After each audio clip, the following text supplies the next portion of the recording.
Good afternoon and happy 4th of July. It's Robert and Julia Miller with another exciting episode of Real Estate Updates. Happy 4th of July, everyone. I must say you're looking very festive. Patriotic. Patriotic is the word. Very nice. I like the earrings too. America's favorite pastime. Which is actually going to happen.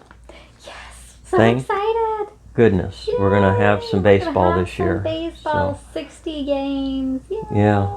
It'll be interesting, but it's baseball, so we'll take it. We'll take it. Okay. We'll buy the MLB package. Yes. That's what we need to do. Okay. As always, we'll start with a joke. You got a joke for us? Sure, I'll start us out. Okay. How many insects do you need to make money from your rental unit? No idea. Tenants. 10 ants. 10 ants. 10 ants. Tenants. Tenants. I get it. I kind of boffed that a little bit. Wow. That's okay. I like it. Okay. Well, I have no idea what's to come, so. Okay. If you don't like tacos, I'm nacho type. You get it? Nacho? Yeah, I get Not your type. Nacho? Yeah. Huh? Yeah. Yeah? That's funny. Okay. Couple of bad jokes or Right, bad dad couple jokes really for you bad there. Okay. All right. This week in history, Yeah. 1947, an unidentified flying object crashes July 2nd near Roswell, New Mexico. Oh. Was it an alien? We might find out in 2020, the way this year's going. The way this year's going, we will find out whatever it was. 1914, example of how little things can result in huge things. The assassination of Archduke Franz Ferdinand, June 28th, triggers World War I. Wow. 1863, Confederate troops are routed July 3rd at Gettysburg, Pennsylvania, tilting the U.S. Civil War. 1826, former presidents Thomas Jefferson and John Adams both die on July 4th. That's amazing, isn't it? It is. Die on 4th of July, and they were such important pieces of that part of history. That is. And 1776, on July 4th, the U.S. declares independence from Great Britain. That's right. So, there you go. This We week love you, Great in Britain, history. But Yeah, still our number one ally, but okay, on the financial front, interest rates remain steady and very, very low, historically low. 3.10 on a 30-year fix, and actually a VA 2.78. Now there are some fees in that, so the actual APR is 2.97, so under 3. still under 3. Unbelievable, Yeah. but they're holding steady. So keep in mind, you can also possibly do a refi too. There's very good rates on refis as Right. well. So Yep, definitely a good time to do that. now, devil's advocate on refi a little bit. Is it time to refi? Just because interest rates have hit record lows during the coronavirus crisis doesn't mean a refinance is right for everyone. Right. Experts say if you plan to sell the home within 5 years, you might pay more in fees than you would save. Make sure a refi makes sense for you and your situation. This is from Realtor.com. And we talked about this in our refi situation. We refinanced at the beginning of the year. And we thought that was a smoking deal. Yeah, and it was. At 3.95. It was. And then, of course, the crisis happened and the interest rates have gone lower. So we looked at refinancing again. However, it was going to be about 28-month payoff before we would actually start seeing, a positive on doing the refi after we paid the expenses. So right. It would have taken us 28 months to make up the difference in what we paid to refi. right. So we said no. Yeah, we're going to wait Fine. because we keep hearing crazy numbers like maybe 2.5% next year. So we may just wait and take another look at it then. Okay. So that is it on refi. The jobs report came out, monthly jobs report, and it was very positive. 4.8 million jobs were added in June. Oh, good.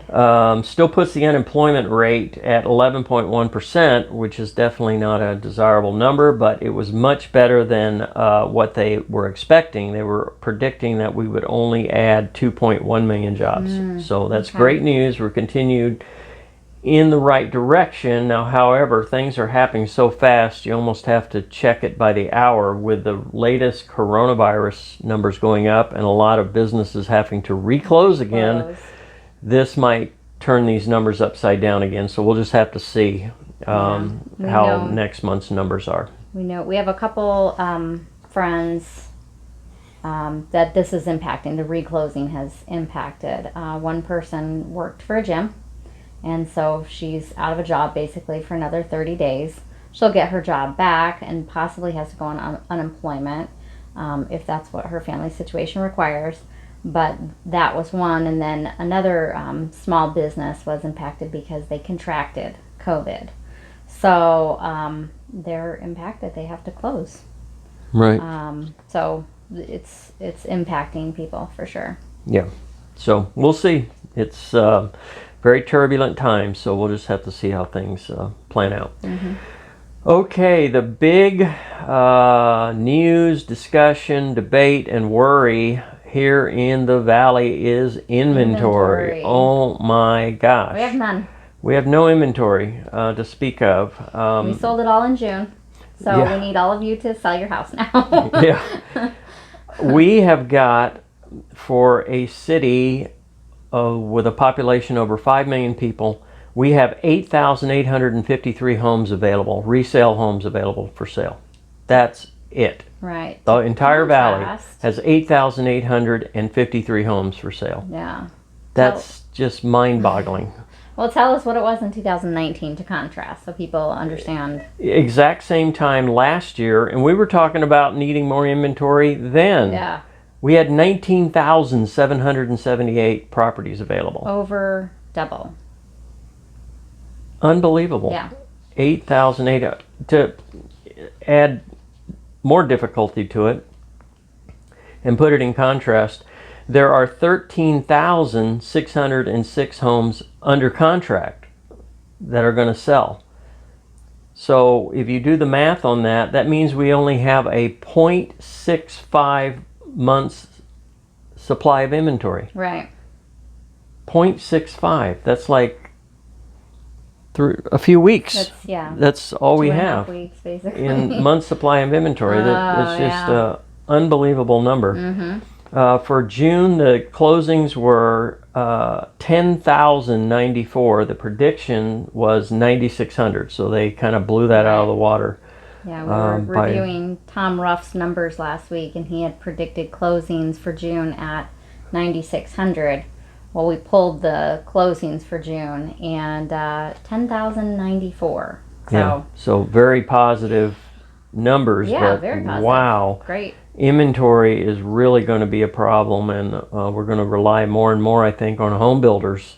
Home builders really have to keep the pedal to the metal, or we're just not going to have homes to sell to anybody if this keeps going. Well, and part of that is not only you have people moving within the valley, so you're selling your home within the Valley of Phoenix and you're moving somewhere else within the Valley of Phoenix. But the problem is that Arizona, Maricopa County, is the most moved into county.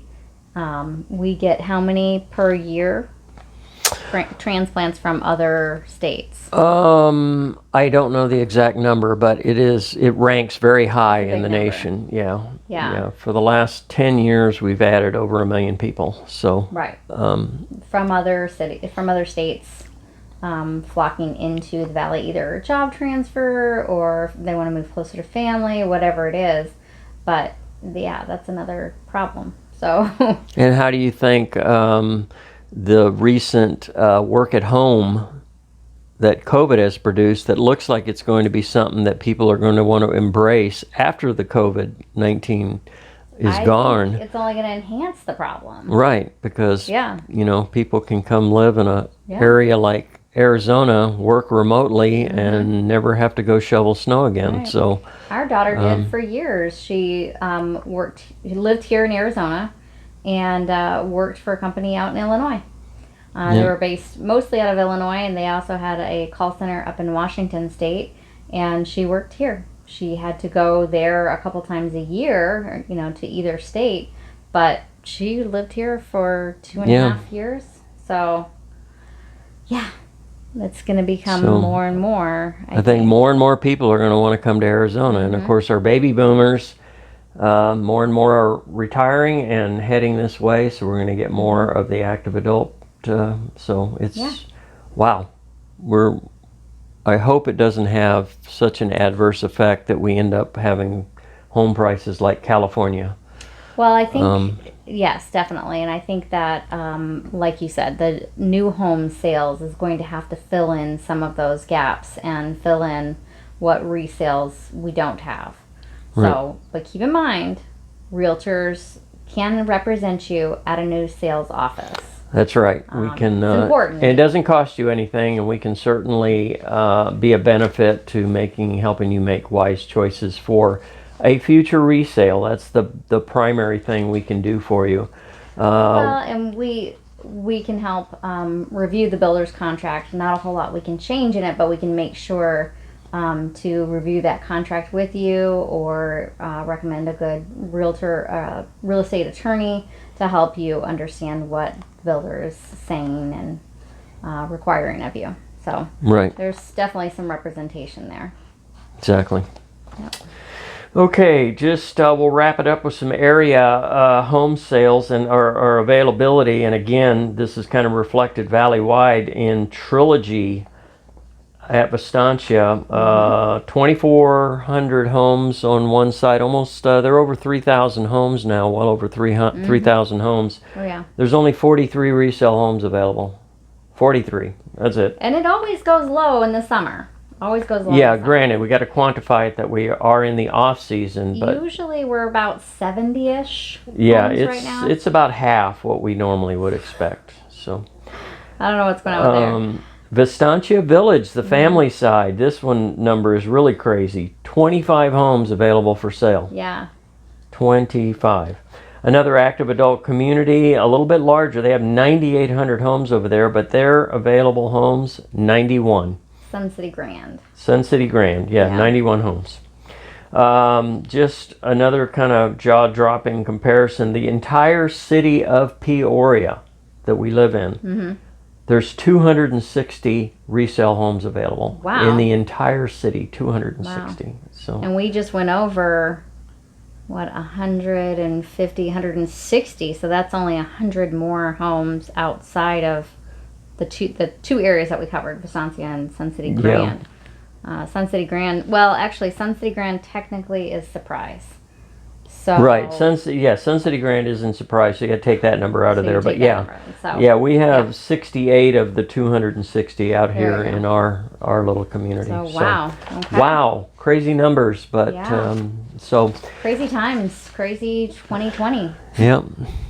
All right, well, that's all we've got for you for this week. We'll give you another update next week as always, and enjoy your holiday weekend, and we will talk to you again. Be safe, be happy. Take care.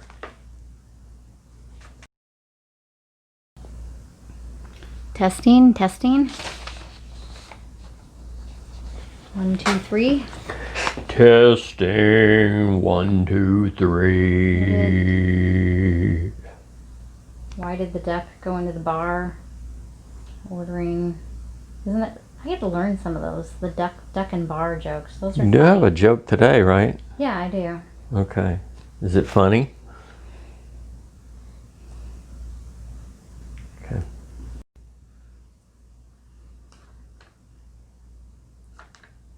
Happy 4th of July, everyone. Can we start over?